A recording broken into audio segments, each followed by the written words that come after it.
Here today. Can you hear me okay? Okay. Wait, you can hear though? Department of Justice has partnered with HHS, F.B.A, U.S. Marshals, and ATF, my two agencies. Late July, Secretary Kennedy and Dr. McCarry came to meet with me at the Department of Justice. They expressed concerns about the Chinese vapes here in our country. So many think or thought that these were legal. They are not, and we're going to tell you why. Earlier today, pursuant to search warrants issued by federal courts, U.S. Marshals began seizing hundreds of thousands of units of illicit vaping products at locations across the United States, including here at Midwest Goods in this suburb of Chicago. Many of these products were smuggled in from China, circumventing regulations. They often contain undisclosed or untested chemicals which fail to meet FDA safety standards. We're also finding they evade proper labeling and marketing regulations. Fair use. It's clear many of these products are being illegally brought into America. They're targeting children, young adults, college students, and even members of our military. They're labeled as cotton candy, bubble gum, and Fruit Loops, among others. These dangerous vapes are being sold near our bases, our military bases, our schools, and they are exposing our children and service members to serious health risk from untested chemicals. In Florida, we have reports of kids in high school, in schools, in middle schools being taken to the hospital because of lung conditions due to this vaping. Dangerous vapes. Why we're standing here today, the military and the school. That's we're Pam so Bondi. Close to less than a mile and a half away from a high school, a middle school, and an elementary school. Behind him. And also a military facility is very close by. The retailers are in the same locations, often near military bases. Unfortunately, as I said, many Americans are unaware of the harmful consequences of what's contained in these vapes as they bypass safety standards and oversight required for domestic products. And there is a reason for oversight on these products, and they must be approved by the FDA. Parents, talk to your children. These things seized right here today. Watermelon ice. Targeting a child? Also an American flag on it. Don't let the American flag fool you. It's Chinese. Chinese. Damn, you think they're targeting our military? You think they're targeting our kids by this? Our kids able to buy vapes in the first place. These illegal and unregulated products are not safe. They should be able to They contain extreme amounts of nicotine, which is why high school kids have had to go to the hospital. Toxic chemicals and metals, and sometimes are laced with THC. We're seeing the equivalent of a full pack of cigarettes in a single vape pen. A full pack of cigarettes. One vape pen can equal 20 cigarettes. Why are you showing these kids are what our teens, our college kids, and often young members of our military are using. One agent compared it as someone who thinks they're doing a shot of alcohol, but they're really taking a pint, drinking a pint. That's the extreme amount of nicotine that we're dealing with. And make no mistake, Chinese companies are making billions of dollars off of these products. They're peddling them into our country. Just the products behind us here have a retail value of over $14 million back in this warehouse, retail value. And that's just in this one warehouse. The Trump administration and President Trump will not let the American people suffer the consequences of dangerous chemicals being pushed into our communities by Chinese companies and manufacturers. And I cannot thank Secretary Kennedy once again enough for the incredible work he is doing for our kids, for our families, and for our country. The Department of Justice is conducting a nationwide operation today to remove illicit vaping products. that are being strategically distributed and sold at retailers across our country. While today's seizure in Illinois is the largest so far, additional seizures today, as we speak, are being made or have been made this morning at 5 other retailers and 4 other distributors in North Carolina, Arizona, New Jersey, Georgia, and Florida. But yeah, that's Pam We are Bondi, extremely proud, again, of this joint effort, and we are just getting started. Let this be a clear message to the retailers and the distributors pushing these illicit vaping products on our kids and on our families. This ends today. This is your final warning. The Department of Justice will use every legal tool available to stop the revolutionary agenda. Right, so moving along, right here. Y'all go over here. Hit a like. Bastard. The next topic is fuck Pam Bondi. I paid my tax. It's him again. The next topic is Tyler Robinson, his killer. Grandmother says the whole family is MAGA. MAGA on MAGA crime.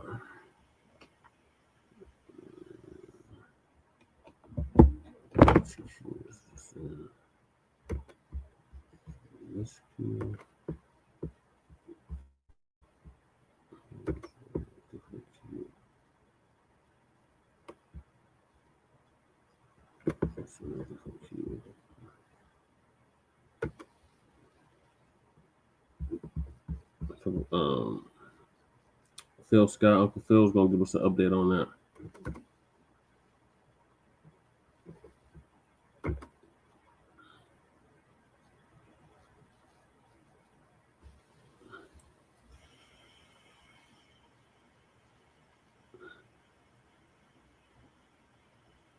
Come on, computer.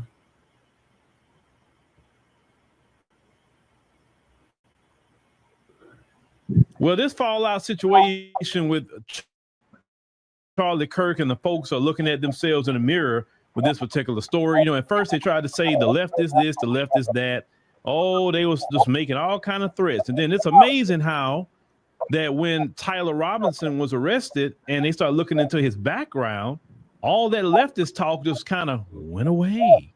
Why did the leftist talk go away? Well, first of all, he was from Utah, right? Utah has a lot of white people in it, right? That is not a state where you have a lot of black Americans, that's for sure. Also, it happened at a college where it's predominantly white as well. Not a lot of black Americans, no black student unions or nothing like that over there at those universities, right? It leans to the right, the whole state, it leans right. You know, you got your Mormons there and things like that. Well, they start getting quiet. They start trying to change they little script a little bit. Then some of them try to, you know, hold the line, ladies and gentlemen. They say, no, he's a leftist. You know, his family comes from the left. And then Tyler's grandmother has come out and went on ahead and deflated that talking point.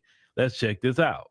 Tyler Robinson's grandmother says the entire family are Republicans. The whole family, they MAGA. He said, I don't know a single Democrat. All right, let's get into it. So the grandmother of Tyler Robinson, a 22-year-old who allegedly shot Charlie Kirk, spoke out for the first time Friday, claiming there's no way her quiet and reserved grandson unalived the conservative activist. Speaking of the Daily Mail, Debbie Robinson, 69, claims she never heard Tyler Robinson discussing politics despite his father's support for President Donald Trump, whom Tyler dressed as for Halloween in 2017. She said, and I quote, my son, his dad is a Republican for Trump. Debbie Robinson told the outlet, most of my family members are Republican. I don't know any single one who's a Democrat. I'm just confused. Now, Charlie Kirk, of course, he was 31 years old. He was shot in the neck Tuesday during an outdoor Turning Point USA event called the American Comeback Tour at Utah Valley University in Orem. It said the shooting happened roughly 20 minutes after the event began in front of a crowd of about 3,000 attendees. Now, law enforcement sources have said to the Daily Mail that it was Matt Robinson, Tyler Robinson's father, and a member of the family-run construction business who reported his son to authorities. Now, Debbie Robinson said her son has not returned her call since the news broke, identifying Tyler Robinson as the suspect in Kirk's assassination. Still, she firmly rejects the idea that her grandson could be involved, claims she never seen him handle a gun, let alone possess one. Just because you didn't see it, ma'am, don't mean he didn't do it. There's a lot of things our grandmas don't know that we do. There's a lot of things I was doing my grandma didn't know, right? So grandma know everything. She said, I don't think he ever shot a gun. Well, clearly he did. He said, to tell you the truth, he said he doesn't hunt. He never liked anything like that. I know he doesn't own any guns. He don't have to own one to get a hold of one, ma'am. He said, there's just no way he could have had that good of a shot. How do you know, Debbie? How do you know? Clearly he shot something. He said, Tyler Robinson is allegedly left his ammunition engraved with cryptic messages referencing fascism, video games, and obscure internet memes, officials said Friday. Now, say, according to Utah Governor Spencer Cox, investigators discovered inscriptions on at least 4 shell cases linked to him. One case read, "Hey, fascist, catch." Then they had a upright down, down, down on there, a phrase believed to reference a video game, often interpreted as satirical toward fascist ideology. The case was found alongside a Mauser Model 98 bolt-action rifle equipped with a scope. Authorities said the weapon was recovered from a wooded area in the Utah Valley University campus. They said wrapped in a dark-colored towel. Now, Debbie Robinson also refuted reports that her grandson could have had issues with mental health, calling him just a very shy and good kid. Doesn't mean he don't have mental health issues, ma'am. Doesn't mean that, okay? See, that is the problem with the parenting in white America. You don't really accept when your kid is a certain way a lot of times. Not all, but we do see this. He said, there's no way he could be violent. Well, yeah, he is. He said, there's absolutely no way that he did that. Ma'am, he confessed to it, to his father, and that's why he's in jail. He said, I watched that child grow up, and I can't imagine that it would ever be him. And I'm not just saying that as his grandma, it's just knowing him as I do. Ma'am, they were putting guns in his hands when he was like 5, 6 years old. What are you talking about? We've seen the pictures. However, authorities say Tyler Robinson had become more politically engaged in recent years. It's according to Utah Governor Spencer Cox. Tyler Robinson spoke with the family member about Kirk's upcoming visit to Utah Valley University, expressing a strong dislike for Kirk and his views. He said, at a recent family dinner, Tyler Robinson allegedly criticized Kirk as being full of hate and spreading hate. As investigators also spoke with Tyler Robinson's roommate, who reported that he made a joke on Discord referencing the shootings. That the roommate provided messages. It said, from Tyler Robinson that mentioned engraved bullets and retrieving the motive for the shooting. Well, I mean, he did have a motive. If he sat down with his family and he was discussing Charlie Kirk and saying that that he was full of hate and all this other stuff, that sounds like a motive to me. But let me tell y'all something. What's messing up a lot of MAGA right now, was messing them up is they imploding on themselves, and they don't know what to do about it, ladies and gentlemen. They are seriously imploding on themselves. They're trying so hard to find an angle to blame us. Now they're saying that this guy was affiliated with the little group Groypers, which is attached to Nick Fuentes. So now Nick Fuentes, if you know who he is definitely an open anti-black racist. He's all cop and please. I had nothing to do with that, and this and that and the third, and he's trying to explain and all this because not Charlie Kirk, but Nick Fuentes knows that them folks gonna be on his bumper, so he's trying to explain. There was they said the new video that he put out, Nick Fuentes was sitting up here trying to once again put something on black people. You know how he tried to do that when everybody's looking at him sideways about that guy following him? He said he tried to say the black guy that was taking the hats that Charlie Kirk was actually throwing out in the audience, actually, the MAGA hats he was throwing out in the audience to the people before the event got started. Well, when they took Charlie Kirk away, they had this black dude on the way he come from, and he just started throwing hats to the people. That's what he started doing. And so he tried to make that a big thing. Like, oh, he's taken from the crime scene. He's doing this. And I saw the video. Law enforcement saw the guy and fussed him out and got him away from there. They didn't arrest him or nothing like that. So that was that with that situation. But this is a hard pill to swallow for them, because everything that they said about black people, everything about violence. Remember, Charlie Kirk's last 2 words was gang violence. That was his last 2 words before, he met his unfortunate end. I mean, that's just really what it is. And if you sit up here and focus on white crime and the violence and the obsession with guns, my thing is more so the violence, yes, but the obsession with guns. It's an obsession. It's a god to them, guns, right? They are so obsessed with that. And guns aren't an instrument of healing. It isn't that. It's an instrument of killing. It is a violent instrument. It is. And they obsessed with having that. And let me tell you, I'll tell everybody this. Anybody, you can have 1,000 of them if you want to. You're still vulnerable. You're still vulnerable. You only got 2 hands. You can only put so many in your hand, bro. I don't care how much ammo you got. You only put 2 of them in your hand at a time. And you could be doing a speech like Charlie Kirk and don't have and got security, everything else. And if somebody just really want to get at you like that, and you get put in a vulnerable position where they can, because like we know coming from the black community, anybody can get got. We know that. If somebody is stalking you and trying to get the drop on you, they can. They can. And this is the thing. With these microphones right here, anybody that's on these microphones, it's not just Charlie Kirk, it's any of us, right? We can deliver messages, but we got to be very strategic how we deliver our messages. And sometimes we have to reel back what we about to say, because there are people out there that listen to what we say on these microphones, and you can activate the crazy gene in somebody. And now you got somebody want to come after you now, and you thinking about nothing. Now the thing is, Charlie Kirk has sparked a lot of things with a lot of people. Remember, Tyler Robinson is white. He isn't black. He isn't an immigrant. They saying something about he's with a person that's trans. I don't know how true that is, but if that is true, okay, he's fooling somebody, and he's obviously LGBT.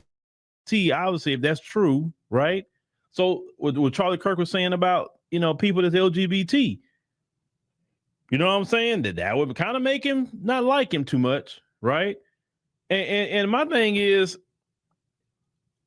Charlie Kirk was worrying about everything else but his own community. If Charlie Kirk would have focused more on his own community and start worrying about what black people are doing, trust me, he wouldn't have an issue. He wouldn't. If he tried to worry about getting, but their thing is they black people always got to be in the mix. Oh, we're not doing this because of black people. Remember, Charlie Kirk has said that the jobs that black people are getting because of affirmative action, DEI, is taking jobs away from white people. Everything we get is directly correlated with taking something from them. And when you start saying things like that, the things he said about women, the things he said about LGBT people, the things he was saying about immigrants, right? Now, trust me, I don't agree with no mass illegal immigration. I don't. But some things they were saying about immigrants, like, bro, you're going too far. Like, come on now. You know what I'm saying? There's a point that you gotta think, okay, I'm going too far. I'm going too far. Let's try to have some balance in what we're saying. We can have strong opinions, but let's have some sort of balance with this. Don't go too far with this stuff. Don't. I'm telling you, there is all kind of people. It don't matter what country you in, political violence happens, especially in a lot of other countries. And it's because what people say and all of that. Now, you could say freedom of speech, and I know a lot of you folks have talked about this, but you're not free from consequence of that speech. So because you think about the consequences, if not consequences to yourself, if you got a family, you got to think about them. Okay, let me be careful what I say, because, you know, if they can't get at me, maybe they can try to get at my family, do whatever case may be. So I'm not saying be afraid to say anything, but I'm saying is you could say things in a way where you just being so incendiary, and you don't have to do that to get your point across. You know what I'm saying? Look at someone like Minister Farrakhan. Minister Farrakhan was a fiery, very, very fiery minister. He didn't say anything incendiary about nobody. He didn't say nothing crazy. He didn't. I've never heard the minister say nothing crazy. And he was very, very, very loud in what he had to say. And brothers like that is the type of people I look at and say, okay, you know, I have to make sure what I say. You know, Honorable Elijah Muhammad made sure to say, hey, you know, watch how you say certain things you don't talk